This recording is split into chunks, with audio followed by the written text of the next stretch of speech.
ELSAConnect. ELSAConnect happens thrice a week in Bangalore, which started by our president Vandana Serene in March with daily sessions. This allowed us to keep emotional track of each other because everyone was in stressful situations, some with husbands in quarantine, some people who fell ill. And what started out very way of in a way of keeping in touch with each other and emotionally bolstering each other, laughing together, very occasionally crying together, grew into being a platform where we also talked about what moved us, what made us who we were, our journeys. So this is another one of those fabulous sessions. We're thrilled to have Lillete with us, but I will leave that to our very own Vinita Bali in conversation with her later. Reminding everybody of the house rules, remember to keep your mics on mute. When you're called upon for a question, do turn your camera on. And thank you all for joining us. This is one of the sessions that we've opened out to our global sisterhood. Here in Bangalore, we have 3 sessions a week. And that's it. So welcome to the family. And Vinita, over to you. Thank you, Yumna, and a very warm welcome to everybody. Lillete can't tell you quite how delighted we are to be sharing the next hour with you. In fact, a conversation with Lillete, even if we were to scratch the surface, needs many hours. But being from ELSA and being really smart, we will make the most of it and cover a lot in the hour we have.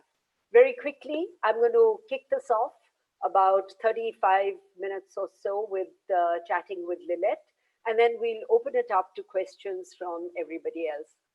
Lillete, just to let you know that you have been adopted by the ELSA Bangalore chapter. People rush to see your plays. I think the last time several of us were there at Devika Rani, which you did in Bangalore. And there are wonderful photographs that people keep sharing. So it is just absolutely a delight to have you in conversation with us. And as I said, we'll keep it nice and easy. And, since this is the drama of life, and since we are talking to somebody who is not just striding the stage, but also celluloid, directing, speaking, writing, etc., etc., we thought that we would do it in 3 acts. So this is Act 1. There are many scenes, but we'll forget about the scenes. We'll start with the acts. So Lillete, you come from a family of professionals, an engineer dad, a mom who was a doctor, FRCP at that time. And there you were, you did your English literature and then toodled off to the stage. So tell us about the beginning, the battles, if any, that you had to fight, and when did Lillete discover that theater and films and directing and acting was your most important calling, passion, love, whatever you might want to call that? And Lillete, please remember to unmute yourself. Lillete, you're on mute. Lillete, you're still muted.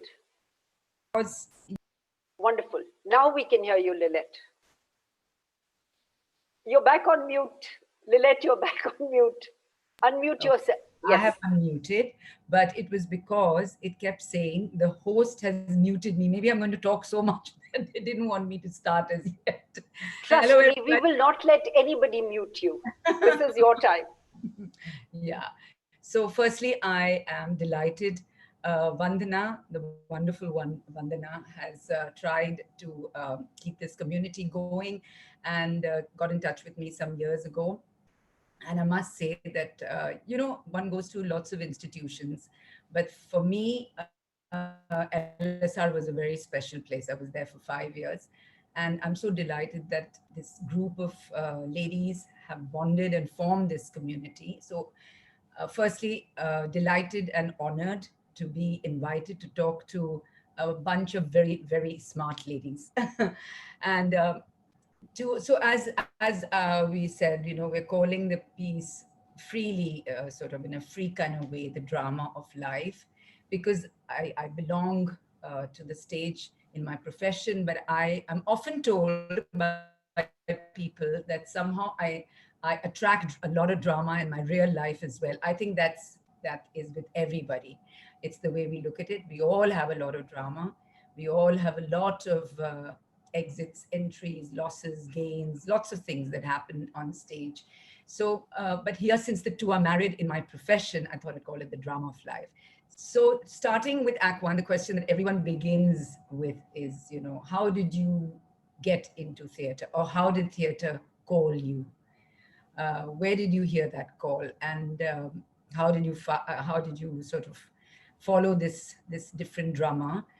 And I was telling you, Vinita, that about a year ago, HarperCollins asked me to write my autobiography, and as I told you, I was not prepared to be searingly honest and lay my soul bare in front of everybody yet. Maybe when I'm in my dotage and half senile, and then I don't give a damn who thinks what. I'll just tell it all. But right I don't think now, you'll ever I get there. felt, people. But I might. I keep, of course, my inspiration is Zora Segal, who at the age, ladies, if you need inspiration, there can be nothing more than this. Uh, I won't go through all the meetings I had with her. She was an absolutely unique individual in many ways. But the very last meeting, I'll tell you, was when she was 94, or almost 95. She came to on stage and did a lovely piece in a wheelchair, but with her lipstick and her earrings and her hair all done and everything, and a beautiful salwar kameez, made us all look like bhangis over there, and said this beautiful poem called Abhi to main jawan hu. It was just, she got a rousing, ovation. But it was the spirit of the woman. Even in that wheelchair, nothing could tie her spirit down.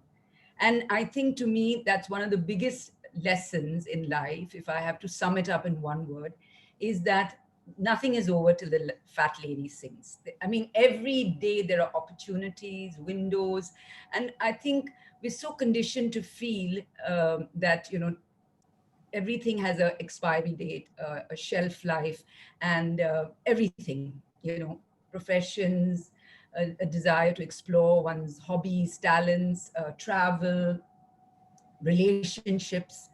But there is no expiry date. There is no shelf life. That is the beauty of life. All kinds of things may happen, but there is always that corner you turn and life will surprise you. Maybe sometimes not maybe in a tragic way, but it will surprise you. So starting from when I felt the call, so I was telling you about the memoir. Sorry. So in the memoir, I was thinking, where would I start? Where do I begin to tell the story? you know and then I remember that I have always thought that I started having a passion for acting, like a lot of us too, in school and in college and all that.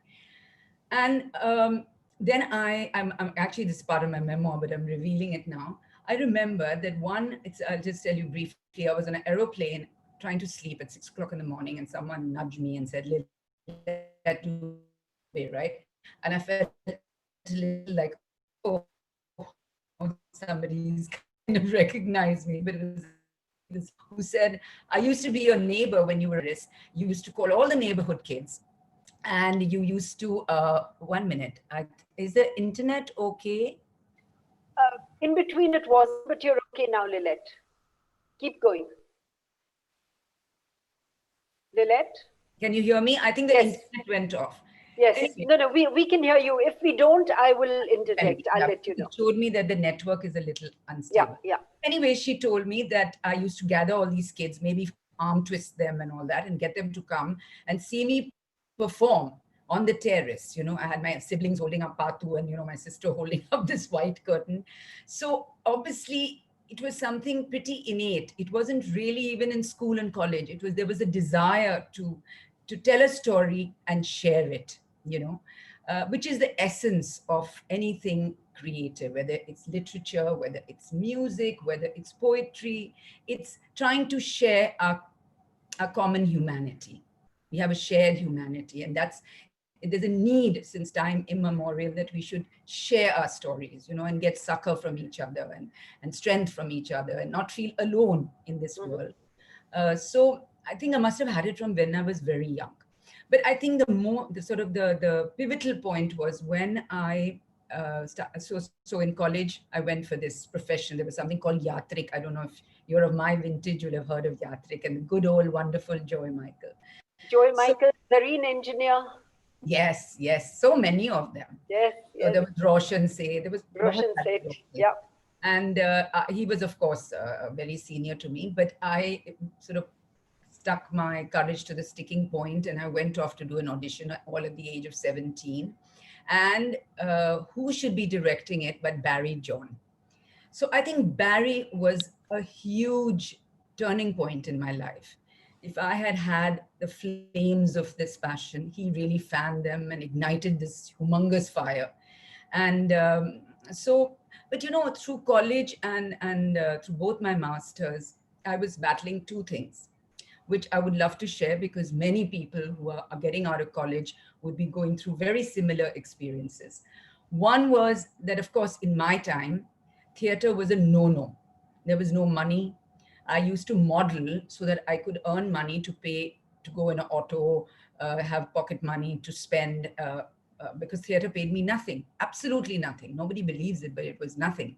So you can see how much passion you must have if you're pursuing something where the end result is not even money. It's just the sheer joy of creating something. And so from right up to when I married, I used to keep modeling on the side and doing this. And so I went for the audition. I got the part, and there was a guy called the Sates were there, all the brothers, Akbar and this one and that one. So these guys were very senior to me, all looked up to and things like that. Sanjeev Aluwalia, who was Montek's brother, etc., whole Delhi old gang. And I was pleased as punch. But I was telling you the twin dangers. One was no money at the end of the tunnel, for sure. Um, Second, my parents would never even have dreamt that I would choose a profession like this as a profession. I was sharing with you that I call my father a Renaissance man. His passion was relativity. He studied engineering, two streams of engineering.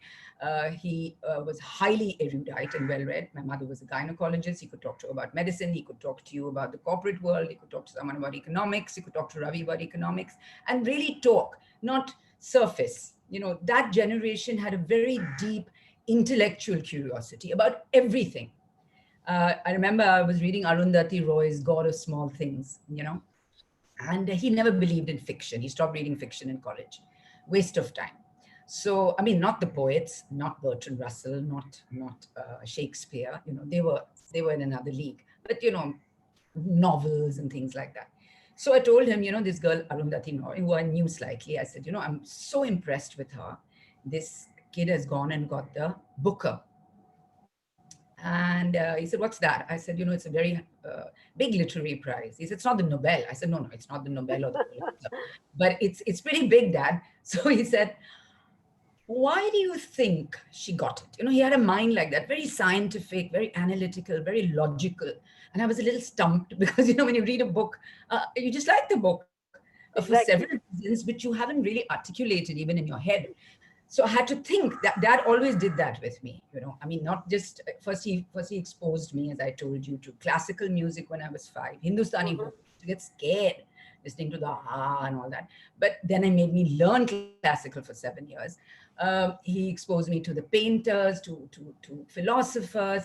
Like I said, I don't know how much I absorbed, but obviously something was like osmosis went into the system, and the other thing it left was, you see, our upbringing is so important. It made me feel that life is serious, life is earnest, I mean, there are important things in life to be thought about and all that. So this sort of weighed on me. And so it was not really in my head with my dad and my mom being gynecologist, Lady Harding, whatever, working on her own till she was 31, till she got married. Not the kind of parents who would have said, ha, beta jao, natak karo and all that. Not at all. So even my own head, in my own brain, I didn't really think of it as an option. When my dad found that I was getting very serious, and I loved it because, I say I went to the Barry John School of Drama before he had a school of drama. For 15 years, he grilled me, with about some 25, 30 plays through all kinds of things. And he really made me realize that this is what makes my heart sing. But what makes your heart sing? It's like your first boyfriend who may be gorgeous and, maybe just everything is fabulous, but you can't marry the man. He'll never make a husband. He's just a great lover. So it's a bit like that. I thought this is my big love and I love it, but it can't be for keeps, which is such an irony because to tell Ravi, I told him on his 25th anniversary, and when he didn't know whether to laugh or to look worried. I said, all passions die, Ravi. That's the nature of the beast, you know. They have shelf lives, they mutate. I'm not saying that they die completely, but they're not what they were. We have to accept that. So I said, I don't know about our enduring passion in marriage, but I can tell you that this passion for theater, that has not died, and I don't think that's going to ever die. And he said, what does that mean? I said, you can read what you want into it, but this is the truth. So so uh, so this is where I was. And my father, I must say to his credit, told me that when he saw me, like this. I told you first there was a huge battle, which is another thing I wanted to share with kids who are Mm-hmm. getting to Yeah, college. please do. That, Yes. yes, that my parents were highly from this. I mean, very much from the scientific world, and they really thought the arts were for pleasure. They were a hobby. You painted because you liked to. You wrote poetry because you wanted to. You read fiction because you felt like you read Shakespeare. You didn't go and study arts. I mean, eco was the only thing Dad said was okay. It was a borderline thing that could be allowed. But when I said I want to do English literature, he freaked out. He said, well, don't be ridiculous. I said, I'm not being ridiculous. So, all at 16, and I was battling with him and saying, no, this is what I want. He said, no, you're doing physics honors. I mean, he wanted me to be at the least a nuclear physicist, and my mother, some, sort of a Nobel Prize winning doctor. So, I was so far from the spectrum that they were wondering what the hell I was talking about. So, anyway, to get to the main point, I had to fight for that. Then, when my dad realized that I really was quite, I spent all my waking hours doing theater aside from my studies. Mercifully, I did very well in college, so that was not an issue. Uh, he said, if you want to really be good at something, you should train in it. So I said, what should I do? He said, you should go to drama school. Why don't you go, very cutely, he said, to Sadler's Wells? I said, Sadler's Wells is not a school for drama, Dad. So he said, well, whatever the equivalent is. I said, it's RADA. So he said, well, then go to RADA. Why don't you just go to RADA? I said, well, it's not so easy. I just don't get onto a plane and go to RADA. And he said, oh, go to the NST. And I must tell you, and this again, I want to share with young people, I do regret that. I do regret that. My justification was that where do I go from there? Because I'm talking about 1974, 75. Around me, there was one Roshan who sort of little later made his mark abroad.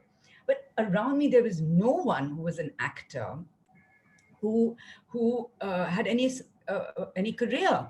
So I said, I mean, I'm a practical Virgo. What am I going to do doing NST? And then I'm not going to sit in that repertory, doing those plays and all that. I don't think I'll be satisfied with that. So I don't know. I just didn't get inspired to want to go because I couldn't see a future. I couldn't see a Mm-hmm. future. And the irony is at that time, I actually got some offers for Hindi films when I was young and fairly sort of pretty. And people said, oh, she does theater and she's a good actor. Let's get her to come. And some very big guys called. And my dad just looked down his nose and said, are they crazy? Which is another one of life's ironies. Can you imagine at a nice young 2021, where I really had a bash at maybe, who knows, of doing some phenomenally good work, maybe. I mean, not that the cinema at that time was so great, but, Sham Babu and all were making some good films. My dad said no. And then you go 25 years down the line to when I'm 45 and most people are packing up their makeup bags and, sort of hanging up their sandals and retiring from films. And I say, you know what? I think I'll join movies, because somebody asked me to do this role. So that's another thing. You don't know. You just don't know. You think you will never do something, and there's no never in life either. It's just full Yeah. of completely. So Lilith, this is a great segue into, you mentioned, which is very, very unlike people who join cinema. Yeah. You were 45, your first break was Bayandar, but the real big thing happened a year later, which was Zubeda. Yeah. And, you were with, with Rekha and Karishma Kapoor and, Sham Benegal was the filmmaker. So, I know we've jumped a little bit. I mean, there Yeah. was this period, when you Indeed. got married, moved to Bombay, you started your own theater company, the children came. Hmm. So, maybe that gets us into sort of the next phase, and maybe, that's Act Two, which you can unfold for everybody. Because Act One was really my grounding in theater with Barry, leading to my getting married, and but I continued to do theater. I still remember I was like mildly pregnant when I stopped, and then I was very pregnant, and then I completely stopped doing it. So I did one play when I was just in the early years of my pregnancy, but theater never stopped for me. When I say Mm-hmm. that I got married and all that, I just mean that I didn't get full steam into setting up my company. I gave myself that hiatus of 10 years when I told you I did corporate films, I did voice, Right. a lot of other things, because I realized one very big lesson, which is the one lesson I want to quickly share with everyone. That, we are conditioned with this, as I was telling you, what I call AMBM in our lives, when at least our generation, maybe a few decades later also. I don't know how kids feel today. They don't feel the same way. But it was after marriage, before marriage. Your life will come to this great milestone, which is when you'll get married, and then the rest of your life will happen. I hated that sort of segregation, and I don't think women should ever think like that. Their Mm-hmm. life is a whole. It's a river. It doesn't have all these boulders in the middle marking things, which is ridiculous, absolutely. Yes, sometimes you have to stop for children and things like that, but those are your own choices. You don't have to do it even. I mean, today, as I was telling you, I tell women, listen, this is the most empowered generation. You get some sperm from a bank and you're done. You choose, you tick what you want from the guy, and then you're done. You don't need no man. Okay, you need a man, you need a man for your own reasons, but you don't have to get married. And people look at me like, what is she saying, this old biddy? And I said, but it's the truth. It's the truth. Why do we feel compelled that we have to have these shackles of everything? We don't. I mean, my kids, when they were younger, I used to tell them, listen, you want to get married? I just want some grandchildren, basically. So they said, Mom, stop being so bohemian and all that. I said, listen, I grew up in this early 70s, late 60s. I am bohemian. It's in my blood. I can't change that. And I really believe it. I really believe you Mm-hmm. want to be with a man for 40 years, go be with him. So this is such an empowered generation. They have all the choices in the world they can make if they're ready to, stick by it. And the other thing I was telling you, talking about choices, because it's a very important corollary to choices. When something excites you tremendously and you are so fired up, you have to hear that call and go that way. But one day, you may be disenchanted. I mean, it may not be working anymore for whatever reason. I'm not saying failure. Failure cannot be the reason. Mm-hmm. But a real disenchantment. I mean, that mojo is gone for whatever reason. You've done it. You've been there and you've done it, and it doesn't excite you. And you want to try something absolutely new, which is risky and scary, and you don't know where it's going to go, but you're really fired up. You have to do that as well. What happens to us is we choose a path, personally and professionally, and then we feel like we're wedded to it. We can never change tracks, you know, which makes life so predictable and unexciting. The excitement is that if Vinitha tomorrow says, you know what, I mean, my friend Pratima Devi was, Pratima Vedi. Devi was such an inspiration to go at Mm-hmm. 30 and say, I want to be an Odissi dancer. And everyone's looked at her like, are you nuts? Children start at 5 when they become Odissi dancers. Exactly. She said, who said that? I mean, she was an original, Mm. inspiring hell. And people remember the streaking and all that nonsense, but there was so much to her which was so interesting.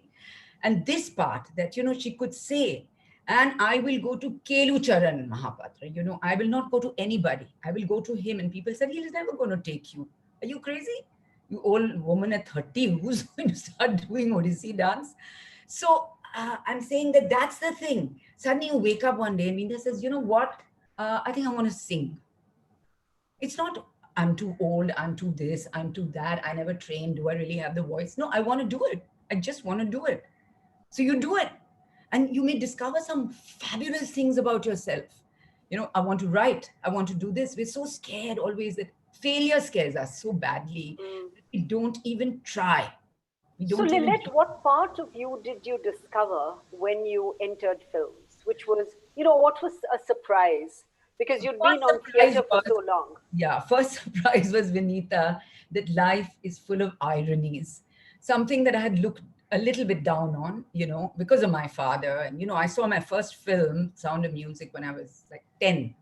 Was my first film too. Correct. So, and my dad, I hate to say this, but he thought Indian films were bilge and the only decent ones were My Fair Lady. And, that sort of film was, chalo, Right. worth seeing at least. And Ingrid Bergman used to find her very attractive and all that. But I had not been brought up on a staple diet of Hindi movies. You'll be shocked when I came here. I didn't know who Indra Kumar was. I don't know who X was. Wouldn't know Y was. I don't know which films they'd made because I'd never even seen these films. So isn't it an irony that here I am, very sort of ivory tower, English theatre and all in Delhi, and Lady Shri Ram College, and hanging out, sort of Katie, sort of, I was, Katie was a Barry magazine John, assistant. Marcus Murch. Yeah, Marcus Merch, Yes, Barry John, and all that. exactly. And, All of that. the All of Shakes that. in St. Stephen's, because that was my haunt. Shakes, you see, Stephen's was not co-ed. So all the women they needed were from Miranda or Or from LSR. LSR. Yeah. So I used to be trapezing, and I was doing every damn play. Most of them were being done by Barry also, and some American directors, and all my best buddies were there. That's why all the Piyush Mishras and the Shashi Tharoors and all were all bacha kachas, junior to me in Stephens when I used to go there. And so when people say, say His Excellency to this one, some ambassador, I say, you're mad. He was in some chaddi, some page in my play. I ain't saying no His Excellency to him. So they said, but he's our ambassador. I said, yeah, he may be your ambassador, but he was like holding my trail or something in some play. And I'm not going to say His Excellency to him. So anyway, so that whole thing was that whole culture. It was a culture shock to people like that to suddenly be plunged into Hindi cinema, which was very different. Mm-hmm. So when I came here and this whole film thing happened, of course I told you I started doing television before that. Cable came. I done a bit Right. of Hum Log also, and I'd done some stuff for Doordarshan. So all that little bit of thing was happening, Mm-hmm. cable and all that. But like you said, I came here and it was like just the universe just gave it. I mean, I never sought it, I never looked for it. That's why I constantly say I'm an accidental film actress, because it was not a part I chose. And my passion was still that. I had set up my company, I was moving from Delhi to here, and what do I want to do, because I was on this trip. I have to do original Indian work. I mean, people used to see plays by El Kunchwar and take it abroad. That was my main thing. Show Mm-hmm. people work from here. And people would say, at El Kunchwar's plays, or Tendulkar's plays, oh, is this an Indian writer? So, I said, why? What's such a sophisticated play? I said, I don't know whether that's an insult or a compliment, the way you're saying it. Why can't people write sophisticated plays in India? But the point was that they hadn't seen anything from India. Exactly. Uh, and anyway, so that was my trip. So I wasn't thinking about anything. And people say, how did your film career start? I said, you really want to know the truth? Okay, Pavandar kind of happened, but it didn't come out before Zubeda. Yeah. So one day I go somewhere, I think it was Muzaffar Ali's house for dinner, and somebody said, Shama Zaidi was sitting next to me, and she said, she's a very soft-spoken lady, and she said, तुम्हारा role बहुत बढ़िया है, Zubeda में. So I said, मेरा role? So she said, हाँ, तुम्हारा role. मैंने वो जो role तुम्हारे लिए लिखा है ना, बहुत ही सुंदर role है. And I'm looking at her like, has she had a couple of glasses of water? Maybe she's confusing me with somebody else. Okay, cut to, I meet Rajat Kapoor, my theater friend, and he says, I won't use the expletives and all, but you got that part. It's the nicest part in the film. It's such a delicious part and all. I said, which part, which film? I don't know what you're talking about. So he said, Zubeda, Auntie Rose. So I said, okay. Then I can't remember who the third person was. When three people told me that I was doing Auntie Rose, it was very embarrassing. I picked up the phone, and now I had met Shyam Babu a few times socially. In fact, the first time I met him, I'll never forget. I was at a midday big dinner. This was their annual dinner. Okay, so the whole of Bombay was there, especially South Bombay. Mm-hmm. And I had just reached Bombay. Okay, and I had turned 45. So I had done an interview in which 40 made me very liberated. After that, I didn't give a damn. I said 40 ho, 45, 50, 60, ab jo hain so hain, kind of. Who gives a damn? So, but that's okay between us. Somebody had interviewed me and then a sort of a full page article of mine. And, this girl asked me very sweetly, by the way, how old are you, Lillete? So I said, is it really material to the interview? I mean, relevant? So she said, no, of course not. I said, you mean off the record? I mean, you don't need to write it in the interview because I'd just come to Bombay. I didn't want the whole world to know I just turned 45. So she said, no, of course not. So I told her I'm 40. I just turned 45. The next day, I opened the paper, Sunday midday. Lillete Dubey, 45, said blah, blah, blah, blah, blah. I was livid with her, and I walked into the Sunday midday party and I must have been looking very sort of upset. And one of the first people I met was Mr. Benigal, who I knew slightly. And he said, what's wrong with you? You're not looking your lovely, lively self and this and that and something and all that. So I said, well, you can't trust journalists. There's such a pernicious bunch or something like that. And he said, why? What happened? I said, there's this chick. She comes to me and she says, oh, this is off the record, of course. Of course, I learned a lesson that day, Vinita, a very good lesson, that nothing is off the record.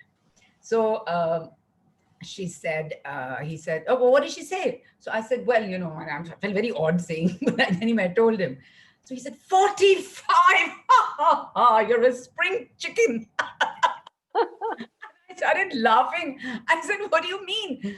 He said, because obviously he's much older. He's 80 something now. So I mean, he's a good 15, 16 years older than me. So he said, darling, you're a spring chicken. I'll tell you the trick. Always hang out with people who are much older than you and you'll never feel old. I said, okay.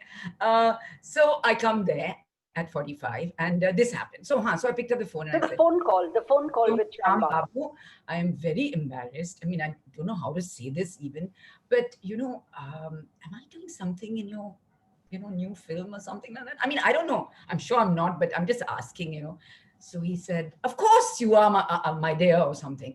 So I said, you're doing Auntie Rose. I said, well, there's one slight problem, Shyam Babu. I think you forgot to tell me. So he said, haven't I told you? I said, no, you haven't told me. I heard from, then I told him, from XYZ and all that. So he said, oh, just come over to the office tomorrow and we'll just, wrap it all up and all this. And that's how my film career started. And, as simple as that. Yes. So, Lillete, I want to ask you this other question. One thread that's run through everything that you've said. Mm. And, I think in one of your interviews, you said something about that what defines an achiever is the relentless pursuit of excellence. Absolutely. And, you've kind of demonstrated that when you've acted, when you've directed, the roles you've taken, the challenges that you've given yourself.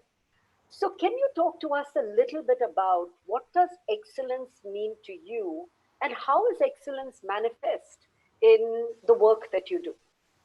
See, for me, I always tell young kids when I talk to them that, listen, if you even want first, if you want to even aspire to excellence, you have to have that crazy junoon for that thing that you want. Whether you want to be an athlete, whether you want to be a singer, whether you want to be an IT startup guy, whatever it is, You should be able to, you must dream, eat, think only that thing. That is that thing which is going to push you to challenge yourself, to tap your full potential.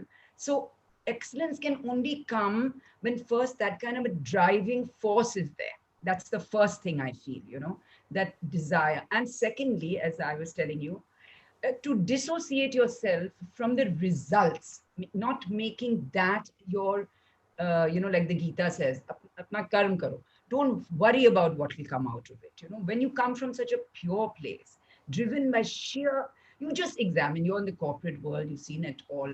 You see, I know my own brother, Patu, how he functions. Yep. When I once told him when he'd made a shitload of money and all that, and we were all joking, Lucian and I, with him, Arey, you bought this car and all that. He said, Lil, it's all paper. It's what you can do with it. That's the excitement.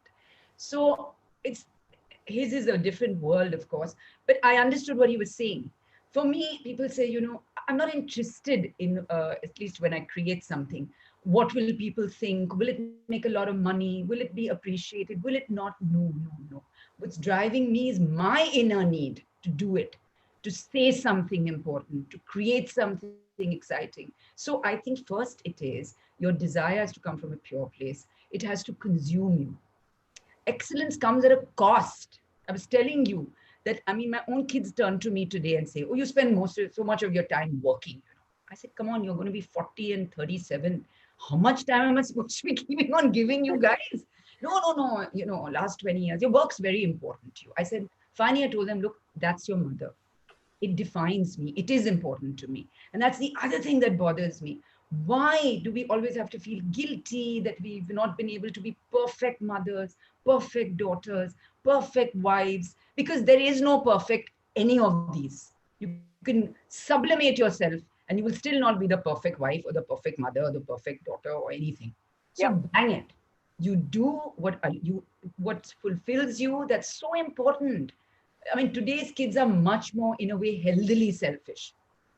They care about themselves, about taking care of what's important for them. But our generation our mothers though was completely sublimated. But anyway, so we're talking about excellence. Those are two factors. And then after that, after these two factors, is always, like I was telling you, and I don't mean it in a bad way, never resting on your laurels or being satisfied, in a good way. People say, what's your best role? आपका सबसे बढ़िया role कौन सा आपको लगा? आपकी सबसे अच्छी फिल्म कौन सी थी जो आपको पसंद है? या whatever, your play or whatever. I said, कुछ नहीं. I said, हाँ कुछ नहीं. जिस दिन मुझे वो चीज मिल गई जो मुझे लगी कि परफेक्ट है, उस दिन मुझे मतलब रिटायर करना चाहिए. ये क्या है? I said, ये सच है. क्योंकि हमारे वो जो तमन्ना है, वो जो डिजायर है, एस्पिरेशन है कि एक दिन हम शायद वहां पहुंच जाएंगे, उससे हम उतने उत्साहित होते हैं. We get so excited. We want to. It's like a clean slate. Every time I do a new play, a new film, I say, "Wow, clean slate. Maybe I'll do it just 1% better. Maybe 2% better. Maybe I'll get there one day. But I know I will never get there, and I must not get there." So, that's fantastic. What you've said is journey. It's not a goal. It's not a goal. It's a desire to reach perfection. It's the journey. It's not the destination. I'm going to ask you one last question, Lillete, and we've got some audience questions. Very quickly, again, you're both a very spontaneous actor, and yet you think in terms of concept and structure. So share with us, according to you, what is the discipline and process of creativity? Barry once told me a very interesting thing. I'm talking only about acting. That, I had done a gamut of plays. I'd done Lady Macbeth, a comedy, a sex comedy, a Brecht, or something, 4 or 5 plays, right? And and the sex comedy is the one that Mr. Ravi Dubey got his parents to come and see. Out of all the plethora of plays that I had done. In his wisdom and judgment. Where he was running around in his underwear, and I had a skirt just short of and was looking dumb as a dodo with Barry looking up my skirt. It was the most hilarious sex comedy. I remember that play, actually. Habeas Corpus, it was called. Yes. And he says, I've invited my parents. I said, for God's sake, why to this play? Can't they see me as Lady Macbeth or some, some Arthur Miller or Tennessee Williams, tragic heroine? What is this rubbish? Anyway, so I was saying that Barry, so somebody told me after all these plays, some very good friend of mine, that, doesn't look like you're acting ever. Doesn't look like you're acting. Meaning you're not really performing, or in India, acting It's so spontaneous.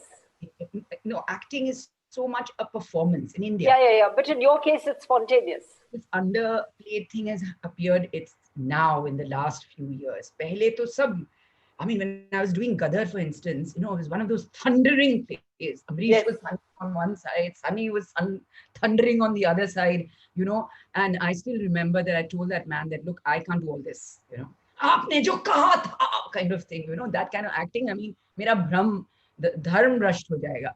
So aap apna kijiye, that. So I'm saying that when So Barry, what did Barry said, he was a man of very few words, very laconic. And he said, well, that's a compliment. So I said, what does that mean? He said, everything that you do to prepare for a part, whatever, some people do nothing, some people do a lot, some people kill themselves doing it. Nothing must show. The craft must not show. Mm-hmm. At the end, you are Vinita, you are Vandana, you are this character. That's it. We don't want to see any acting here. So what they mean, they don't know how to express it, is that you just seem to be not doing anything. You're just that person. I mean, one of the biggest compliments I ever got from a person who I admired a lot was Satyajit Dubey. I remember at a monsoon wedding, he told me, yes, तुम सबसे अच्छी थी play में, film में. I said, ये कैसे हो सकता है? नसीर भाई ने क्या, सबने कमाल का काम किया. He said, तुमको कुछ करना ही नहीं था, इसलिए तुमने इतना बढ़िया किया. बहुत बढ़िया. So that was the thing that we were taught, that there is homework. When I prepare people for a play, I go into and ask them, Vinita, what color varnish would this girl wear? Does she wear varnish? What was she doing before she came on the stage? They're very flummoxed. Iska kya matlab hua? Because it's all part of creating that person. Right. So, but once you're there. Then exactly. it's all thrown away. Yep. Discipline, the work, nothing must show. It's like all the riyaz that goes into a rag. I've been watching this Bandish Bandits. I've been having such a blast. It's such a lovely scene, classical music. And itni mehnat hai. I mean, I studied Hindustani vocal for 7 years, so I know. But when the man comes, it's like Hamlet says, trippingly on the tongue. There is no effort. There is full ease. And you are so joyous because there's no strain, there's no nothing, but God has a lot of work gone into it. So that's brilliant. Course, discipline, hard work is the core of excellence. There is no excellence. It doesn't happen. No bloody way. So Lillete, what I'm going to do is, there are several people who actually want to ask you questions, and we must make sure that everybody gets a chance to interact with you. So I'm going to turn to Pragya. Pragya, if you can unmute and ask Lillete your question, please. Yeah, hi Lillete. Just wanted to ask, what's the biggest lesson you've learned so far, and what's the biggest challenge you faced, and how did you manage? Biggest challenge, I would say, I would say this, that, when you have, like I was telling Vinita, you'll see a lot, Pragya, of dancers and women artists, not male, who've had to put everything on the back burner if they really loved what they had to do. So the challenge is, if you are a person who, as a woman, who wants to satisfy and fulfill herself, the challenge is always how to balance everything. You have all these balls you're juggling constantly, and how, because you, as we were just talking, want to pursue things that impassion you, that you want to excel at, that you want to be good at. And, men have it easy. They have it so easy. They have the wife at home and they go there and they just do nothing. So they can pursue anything they want. But women are constantly juggling. And even if you're not married, you have parents, you have this, you have, you're born thinking you have all these obligations, and commitments, and you have to do all this. So I think for me, was discovering that life is a very difficult tightrope, you know, and yet I'm not going to not do what I want.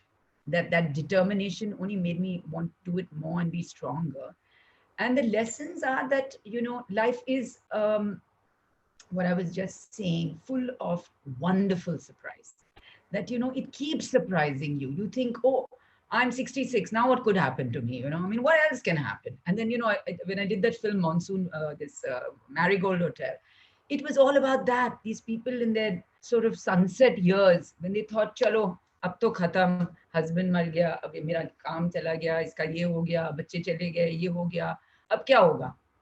And then I'm doing a lovely play of Twinkles also. It's a short story called Salam Noni Appa, which is again about the same theme. These two lovely little sisters in their 60s, late 60s, who lost their husbands and all.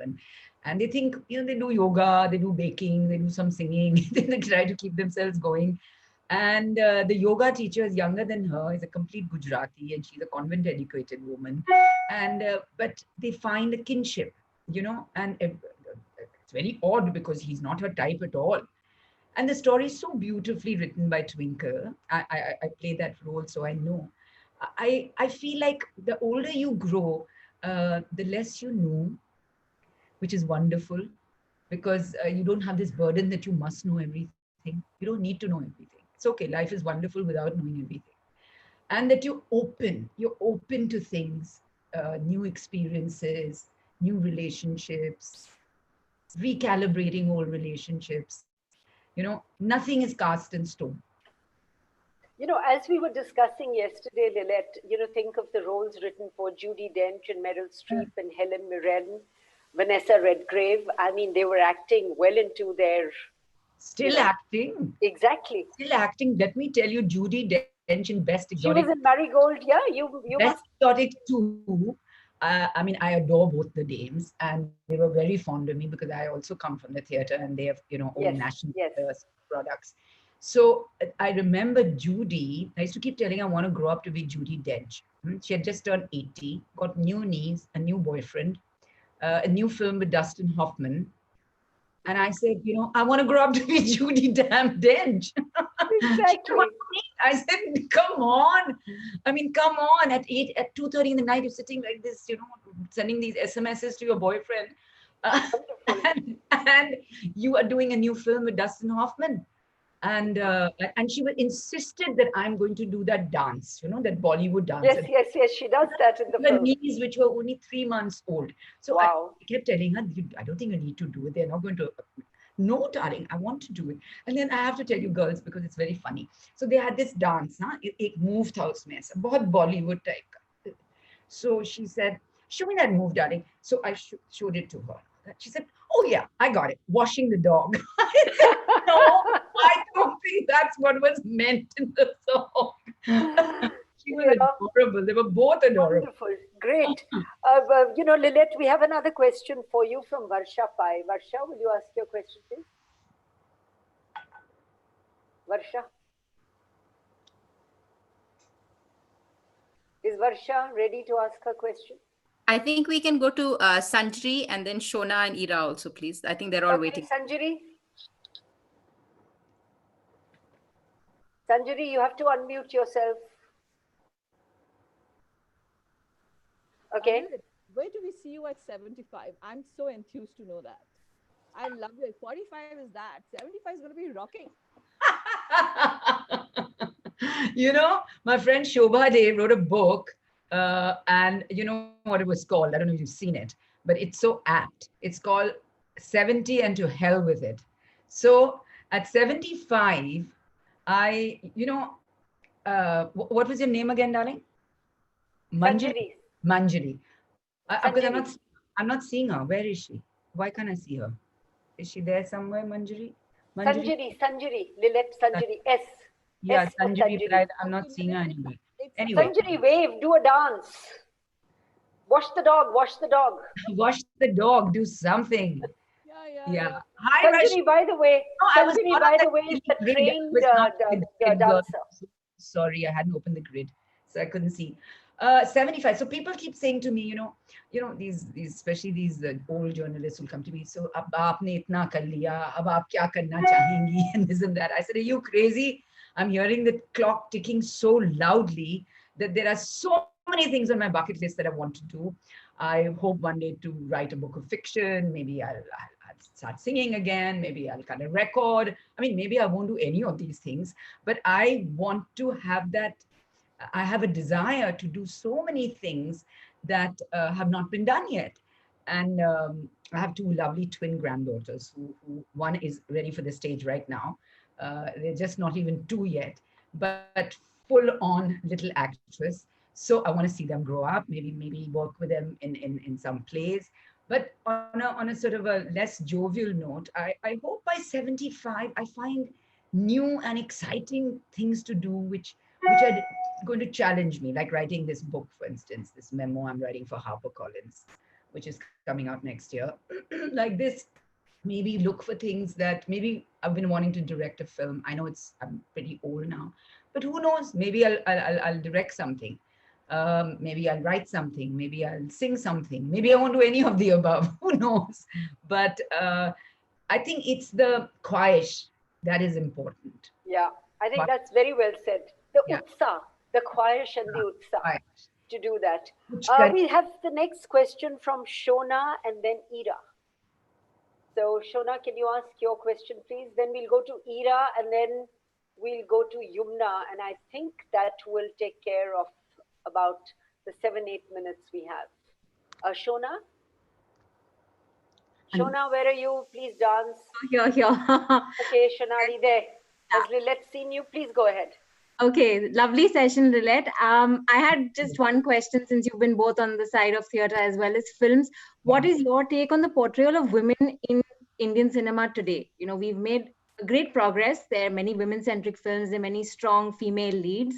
But I just want to understand what is your take, and is there something more we can do to kind of portray women in better light? Or you know, if I tell you something, it's so hardcore, but really that's the only way.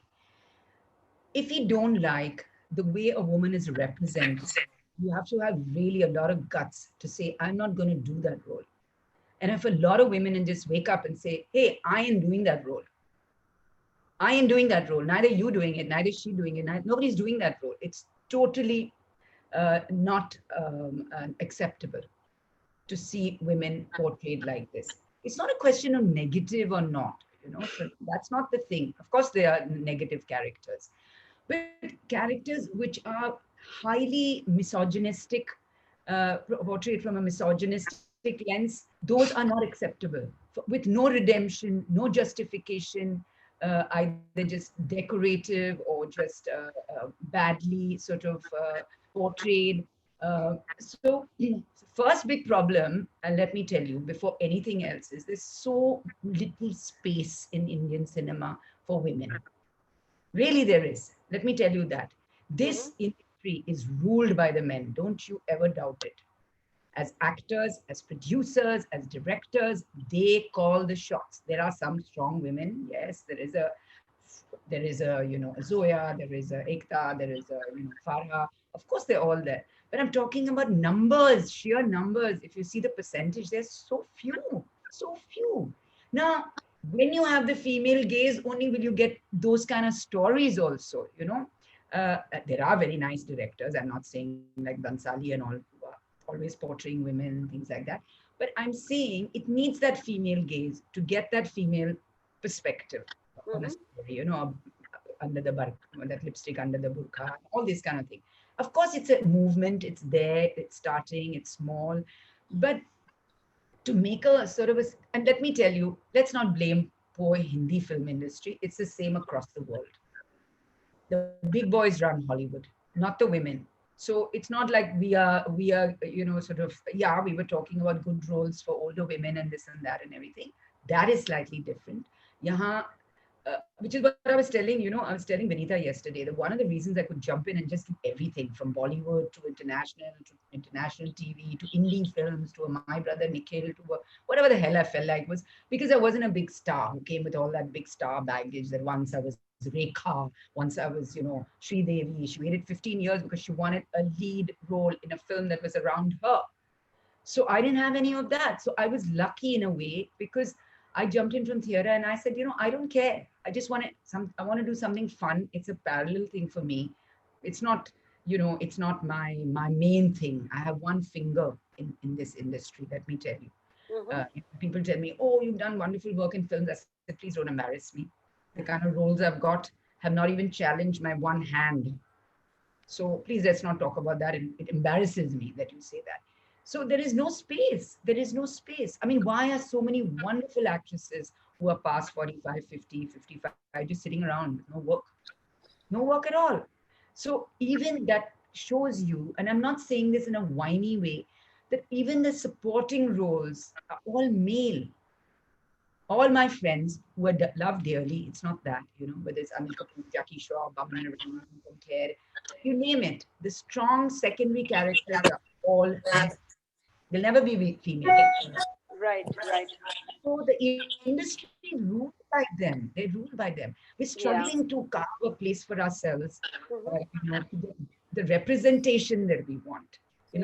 Want to Lillete, I think there's one more question. I know, Ira, will you ask your question very quickly? And Yumna, you had a question. So maybe we'll take both questions.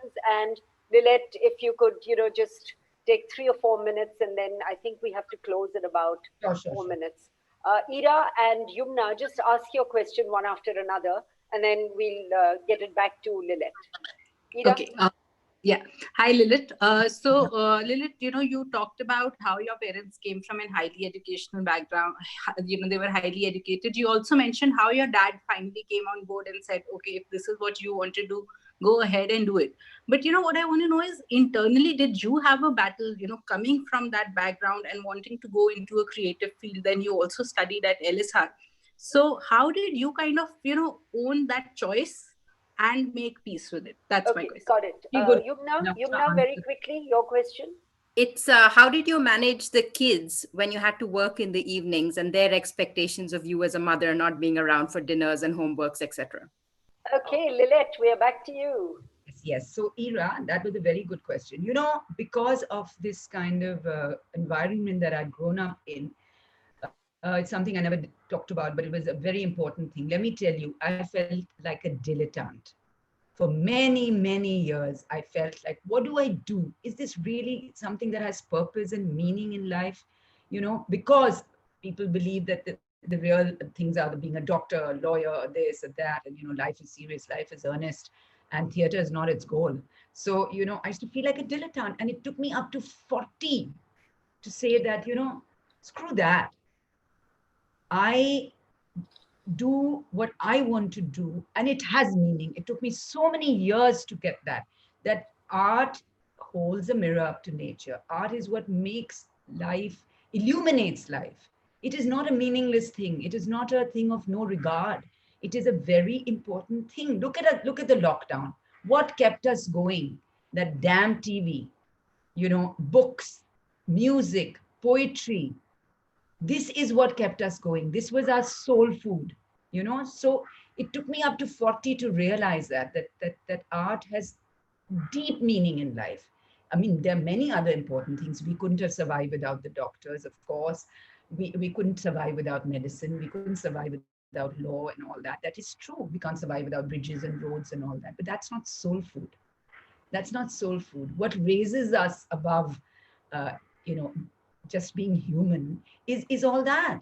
I think to me, really good, pure art, especially music, is spiritual. It's something that connects you to a divine force. That's when you have some divinity within you.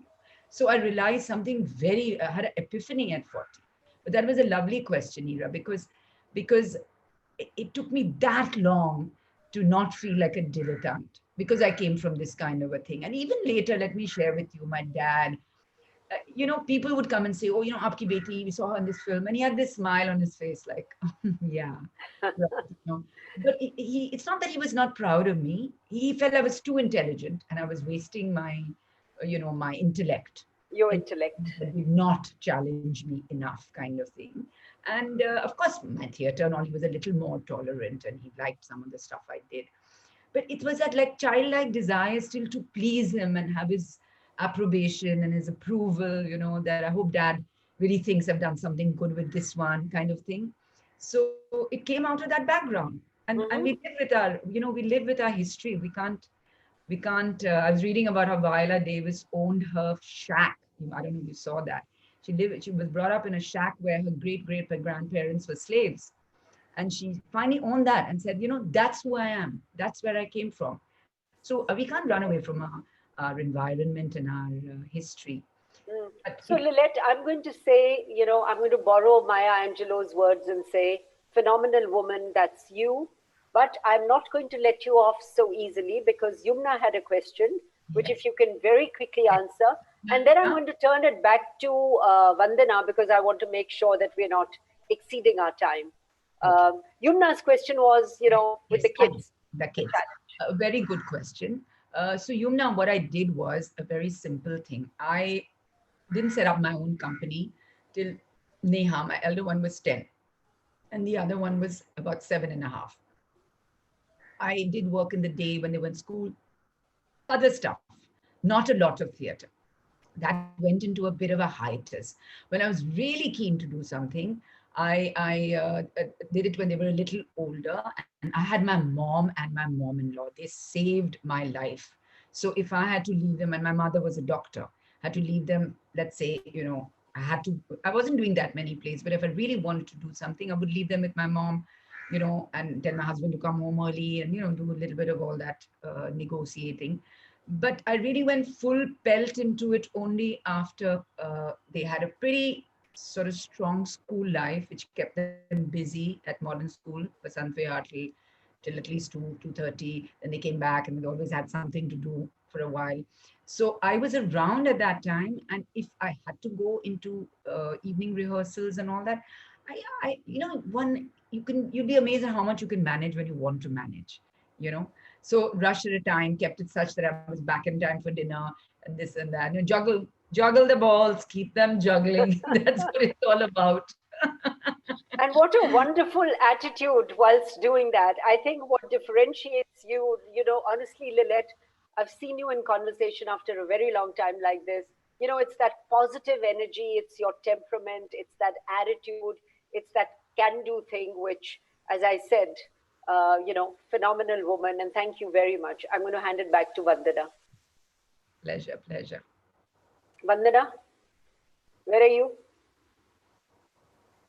Sorry, unmute myself.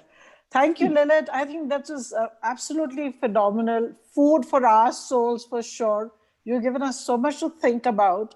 This 1 hour is going to leave a deep impact for a lot of searching and being who we are. So thank you for pulling out this time and saying yes immediately, as you always do, even with our articles before that we've done on you. But thanks so much. And Vanita, wouldn't have managed without you. You strung it so beautifully with us, sharing Lillete's life and the drama of life, as Lillete put it. I'd like to thank you both very much and invite Kaveri, if she's in, to just announce the next session. So Kaveri, could you come in, please?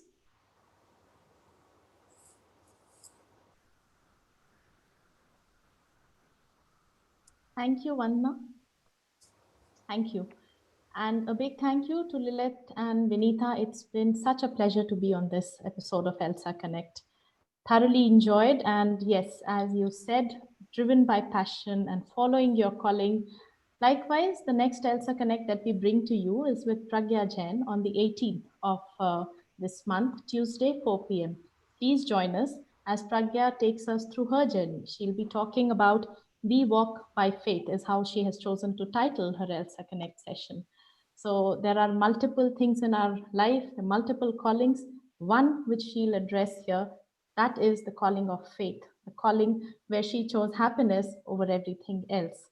Thank you so much, and I look forward to you all joining us on that evening as well. Thank you, Vandana. Thank you. I guess this ends our formal session. Lillete, just 1 second. Yes. If you have 10 minutes, I think there is an informal time. If you have time, and if anybody wants to ask you a question, can we take 10 minutes of your time, or do you have something else? Yeah, till about 5:15, yes. Okay, so let's do 10 minutes because there were all these requests that, for an informal chat, etc. So Sure. I'm a very good timekeeper, Lillete, and I will ping you at 10 past 5. So you have a 5-minute break before your next call. You can, 5:15. Okay, done. I'll do that. All right, over to whoever wants to ask. Can I? This is question. Rashmi here. Can I say hi, Rashmi Lillete? Mishra. It was Rashmi, so Can we beautiful please go to- off live?